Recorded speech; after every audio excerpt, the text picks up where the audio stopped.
everybody, and welcome to Tuesday's edition of Pyjama School. I hope you're all doing really well. So we've had Monday, it's Tuesday today. Remember to keep going over those days of the week. The more that we talk about them, the more they'll settle into our heads and we'll remember them loads. You could even practice your writing of the words each day. So on your page you could write Tuesday today, or if you're doing it on a different day, because I know not everyone's keeping up on the exact days, and that's fine. Just think, what day is it today? And you can write that at the top of your page. So today we're going to carry on with our calculations in maths and using your number bonds to 10 and 20 hopefully to try and help you work things out. And we're going to carry on with Oliver's vegetables, learn a bit more about that, and even write a book review today. Should we get learning? Let's do it. So yesterday we had our Latin music, which comes from countries like Spain, Portugal, Brazil. Lots of countries in South America have that kind of Latin music. It's quite upbeat and funky. What we've got today is a bit of, it said it was French music. So can you remember how to say hello in French? We used to do this with the register quite a lot. It's bonjour. So you can say bonjour to people you see today or people you're FaceTiming. Let's have a big stretch up. And stretch out, and we're going to swish around this way, swish around this way. And can you do soft arms like this, floaty arms up and down? Can you make a big circle like this all the way around and the other way? One more time. Okay, roll your shoulders back and forwards. Let's see. Can we try that one again where you try and put your elbow to your knee? You can try and do it to the beat. It's quite tricky, this one. 3, 4, 1, 2, 3, 4. And to finish, let's do it but jumping, okay? Are you ready? Go.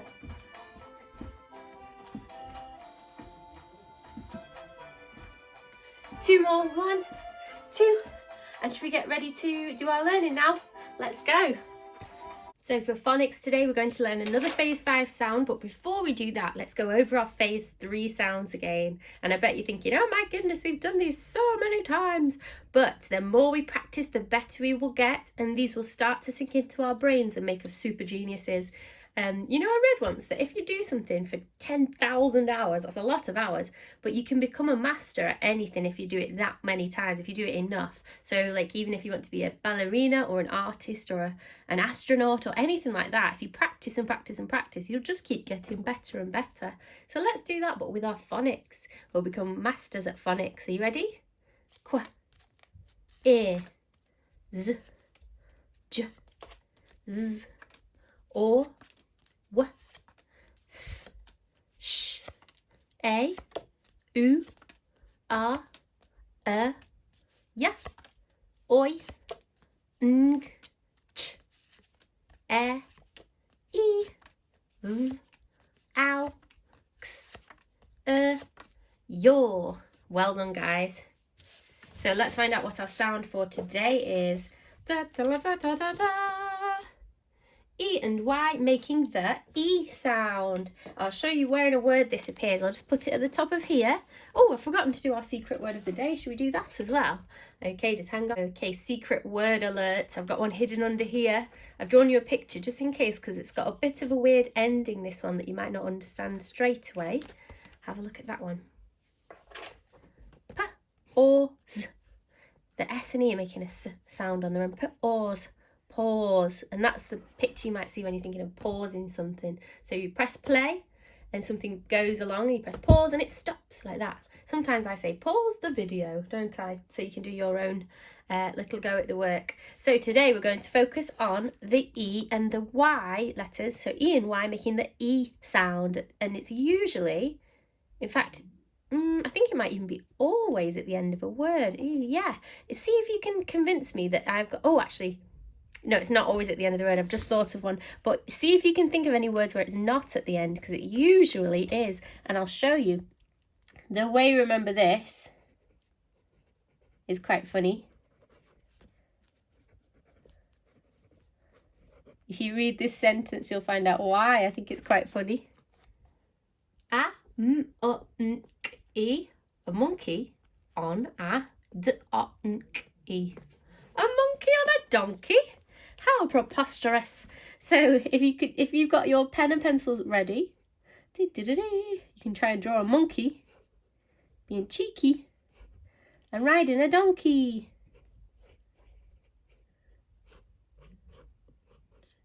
Oh. I always remember donkeys have that kind of short, spiky hair compared to a horse. This is a funny donkey. A monkey on a donkey. So in your books, you could draw a picture of a monkey riding a donkey, and that will help you remember this sound. And you can get the monkey saying, ee, ee, ee, like that. Ee, ee, ee. Make it look like the monkey's saying it a bit more. So you've got a monkey on a donkey. I'm going to write some words on this page so I can save the space that have the E sound in. So as I write them, see if you can sound them out. What's that one? Key. Key, like the one that you use to open a door with, something like this. That's a key.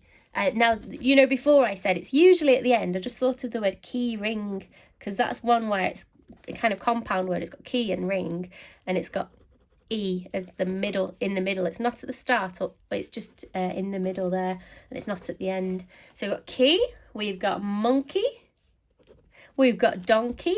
Another one we've got is M-O-N-E, money, money, money, money. What else have we got? Honey. Have you ever had honey? I used to like having porridge with honey in it. It keeps you full for quite a while. Honey's a really sweet thing that bees make using the nectar from flowers. So we've got honey, money, key, key ring, donkey, monkey. Wonder if I can think of any other ones. If you think of any words that have E in them, spelt E-Y, let me know. You have to be careful with this spelling sometimes because a lot of words end with E. Like, for example, funny. If I write that, the E sounds at the end, but has it got E-Y? No, it's just Y on its own. There are a few words that end in E-Y, and if you just learn those off by heart, you'll just be able to spell them. Most words, when they have E at the end, are spelt with just a Y. But sometimes it's this special phase 5 sound, making the E sound. The more you practice, the better you'll get at this. So just sometimes you can try it both ways. So if I tried it with this spelling, does that look right? Which one looks better? This one, so I'm going to cross that one out. Sometimes it's worth having a check. So your challenge today for phonics is see if you can think of any other E sounds in words, or you could try and write a sentence with any of these E sounds under here. So you could say, I saw a monkey on a donkey, or I've thought of a better one. I'm going to use one of our special words for the week. I like honey. I like honey. So there's one of my sentences. Can you write a sentence and make sure you've got your capital letters, full stops, finger spaces, and that it makes sense. Good luck with that one, guys. So maths for today is all about knowing when to use each calculation method. So are we doing plus or are we doing minus? And what you need to do is really carefully read maths questions so that they don't trick you, because sometimes you'll have an add question followed by a subtraction question straight after it. So our brains sometimes get tricked by that. So what I'd like you to do today is try and answer some of the calculations I put in here. They're the same as the ones we've sent out this week for sheet 1, and it's the second part of it, I think. So it's slightly harder one that I've put on here. I've just rewritten it out and I've added a couple of extra questions in case anyone wants a challenge. So it's basically the skill we're seeing today is not just being able to solve, add and take away by using our different methods. Remember, you can use Play-Doh, you can count on your fingers, you can use a number line, or you can just do things in your head if you're up to that level already. The real skill I'm looking for today is making sure that you can choose the correct thing to do when you read a calculation. And I'll show you what I mean now. So if you look at this set of questions on here, can you see if you just look at the symbols down the middle, they're not all plus. Just like they're not all take away, there's a mixture. So this means that every time you get to a question, you've got to read it very carefully and think, what is it asking me to do here? So this one says 13 plus 2. When we're doing plus, are we getting greater or are we getting smaller?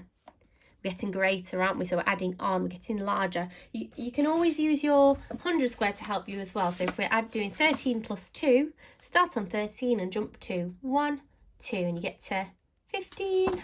So that's the answer to number 1. We've just done that together. But the next one isn't a plus anymore, it's a takeaway. So have a go at these. If these are too simple for you, then you could set yourself some other challenges with larger numbers, or maybe ones where it's like this. So you could do 20, take away something else is 10. And you could fill in the missing ones there to make it make sense. So you could choose, you can make it harder as you wish, but this is this should be enough to challenge your brains just for today's lesson, trying to pick the correct thing to do for each question. Underneath, I'll just read you the 2 little challenges we've got here. Jim has 12 colouring pencils and Hannah has 8. How many colouring pencils do they have altogether?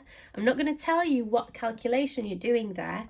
Just think carefully about what it says and then try and write a number sentence and solve it underneath. The last one says, true or false? 10 less than 20 is 11. Prove it. So if you agree with that, say yes or true and then prove why you think it's right. Or if you think it's false, say false and then prove it with pictures or with a sentence explaining. I want to see how you solve this and why you're correct, okay? I'll leave it there so you can pause the video and have a try at those. When you unpause, I'm going to go through the questions with you. 14 take away 1 is 13. So we're taking away with that one, getting less. 16 take away 3 is 13. 17 plus 2 is 19. 15 plus 8 is 23. 17 take 2 is 15. 16 plus 3 is 19. 10 take 9 is 1. 12 take 1 is 11.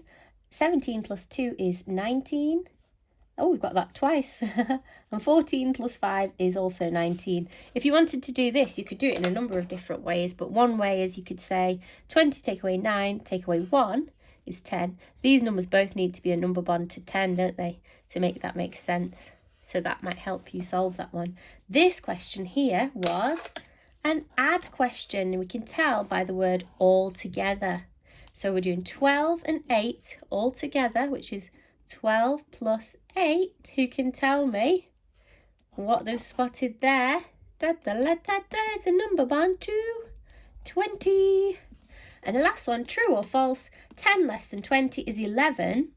It's actually false. 10 less than 20 is 10, isn't it? So if we do 20, take away 10, which is 10 less, that's all that means, equals 10. And you can prove it by drawing the tens like that and crossing out one of them, and you're just left with 10. So you can write left with 10, or you could explain it with a sentence. I'll leave that one for you to decide if you've got it right, but I bet you've thought of some really good ways. Well done for that, guys. So for English today, we'd like you to write a book review about Oliver's vegetables. So what I'm going to do here is I'm going to talk you through a kind of layout you could use for a book review. We've sent one out with this week's learning, but if you want to write yours up on your page, or you could always Google one to find a free download to use, you can use this one.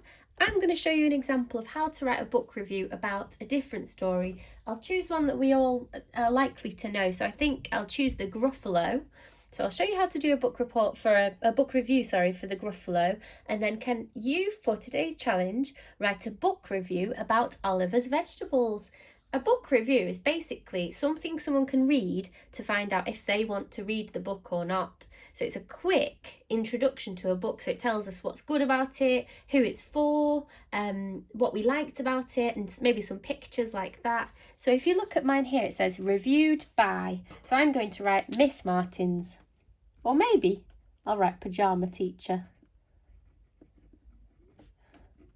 because that's what I'm called on YouTube, isn't it? Reviewed by Pyjama Teacher. The title is The Gruffalo. So here you'll be writing Oliver's Vegetables, because that's what your book's about. And the author of The Gruffalo is called Julia Donaldson. So you might have to do some research to find out who wrote the book Oliver's Vegetables. Non-fiction or fiction, we need to tick one. The Gruffalo is a story that isn't true, and well, it's not fact, is it? It's a tale that someone's made up, a story. So that's what we call fiction. So it's a story, so it's fiction. Non-fiction means facts, it's not a story. So what is the book about? So the Gruffalo, I'll be thinking about the Gruffalo. The Gruffalo is about a little mouse who tries to outsmart animals in the wood. I'll try and write that down. The Gruffalo is about, I'm going to use a 2A sentence. A cute, comma, clever mouse. Great there. So put the Gruffalo is about a cute, clever mouse who tricks or outsmarts all the animals in the forest or the woods, you could say. The Gruffalo is about a cute, clever mouse who tricks all the animals in the forest. Full stop. So that's quite a good summary of the story. It says here, who would this book be suitable for? Age, interests. So I say this would be suitable for anybody up to about I think even adults could like this, but it's most suitable. Let's think who it's most suitable for. Probably about, maybe I'll go for 9. Because 12, you might want to read longer books or more in-depth stories, but it's quite fun anyway. The rhyme and the nice pictures, anybody likes that. But I'm going to put it would most suit children up to 9 years old, because the pictures are beautiful. I've used because there. So for this part I've written, it would most suit children up to 9 years old because the pictures are beautiful. You could also talk about what interests somebody might have who might like this book. So it would be great for someone who likes animals or funny stories or rhyme or stories by Julia Donaldson. Those are other things I could have written here. It says, would you or would you not recommend it? Why? I'm going to put, I would recommend this book because, love that word, it is funny and has a clever twist. Has a clever twist. Full stop. So the clever twist in the story is at the end it turns out that the mouse even tricks the Gruffalo into thinking he's the biggest animal in the forest and the scariest. It's really good. So out here I've written 5 stars and I can colour in how many stars I'd give it. And I think I'm going to give it, I'm going to give it, you know what? I'm going to give it 5 stars. I like that story and I think it's nice and funny and entertaining. The illustrations or the pictures are fantastic. So I'm going to say it's got 5 stars, and then I'm going to draw a picture. It says book illustration, so I can draw a picture here. Maybe I'll try and draw the mouse.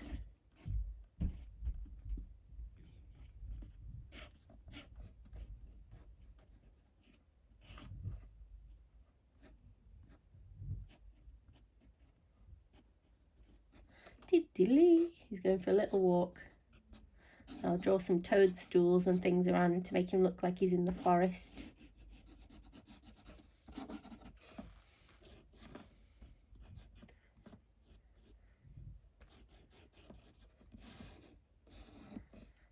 Maybe some of the other animals in the background, like the snake. Shh, like this. So you can take your time with your illustration. Remember, I've done mine about the Gruffalo, but yours is going to be about Oliver's Vegetables, which is the story for this week. It's a really good one because actually really feel like the main character who only wants to eat chips. It's easy to just choose one type of food and get really stuck to that. I used to eat noodles all the time, but it's so good to have a healthy, balanced diet. It keeps us all strong and healthy.